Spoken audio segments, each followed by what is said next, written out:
Saat ingin ketuk palu hasil sidang perceraian antara Salma dan William, tiba-tiba Salma pun mual-mual muntah dan pusing sehingga sidang pun dibatalkan. Dalam sinetron Luka Cinta malam ini, di saat Roy pulang membawa Iris, Roy pun meminta kepada Dinda agar mereka segera bercerai. Karena saat ini Roy hanya ingin fokus kepada Iris. Tetapi saat itu Dinda tidak mau dan Dinda mengatakan bahwa saat ini dirinya tengah hamil. Tentunya Roy pun begitu syok.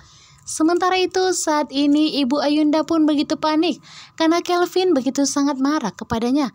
Kelvin memberikan sejumlah uang kepada Ibu Ayunda agar Ibu Ayunda mengakui bahwa Ibu Ayunda lah yang telah menjadi selingkuhan papanya. Tetapi saat itu Ibu Ayunda hanya diam. Dan saat ini Kelvin pun begitu marah dan langsung mengatakan kepada Ibu Ayunda bahwa saat ini Kelvin telah mengetahui Ibu Ayunda lah selingkuhan dari papanya yang mengakibatkan ibunya meninggal dunia. Ibu Ayunda pun begitu panik dan ketakutan. Ternyata rahasia masa lalunya telah terbongkar. Namun saat itu dari kejauhan ternyata Argo melihat bagaimana Kelvin memperlakukan ibunya, yang dimana Argo pun kembali marah dari Kelvin sehingga perdebatan pun terjadi di antara kakak dan adik. Sementara itu di ruang persidangan, di mana untuk kesekian kalinya Pak Hakim menanyakan kepada Salma apakah keputusan Salma sudah tepat untuk menggugat cerai suaminya. Namun di sini dengan lantangnya Salma mengatakan bahwa keputusannya telah bulat dan ini adalah keputusan yang mantap karena Salma tidak ada lagi alasan untuk bertahan. Akhirnya di sini pun Salma memohon kepada hakim agar segera diberikan keputusan karena Salma memang mau bercerai dari William. Saat itu William tidak ada lagi pilihan. William hanya berdoa di dalam hatinya agar adanya sebuah keajaiban agar William tidak kehilangan Salma.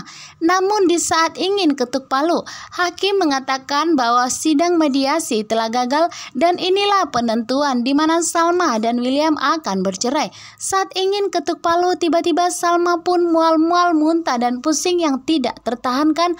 Akhirnya Salma pun bermisi untuk keluar.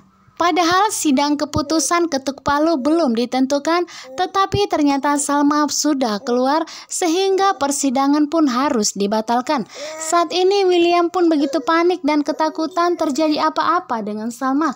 Segera William keluar dan William pun melihat wajah Salma yang begitu pucat dan sangat lemas, dan di sini William pun berinisiatif untuk membawa Salma ke rumah sakit dan untuk dilakukan pemeriksaan. Dan benar saja ketika dilakukan pemeriksaan oleh dokter, Salma dinyatakan hamil anak William, sehingga William pun begitu bahagia dan langsung menelpon pihak hakim untuk membatalkan perceraiannya.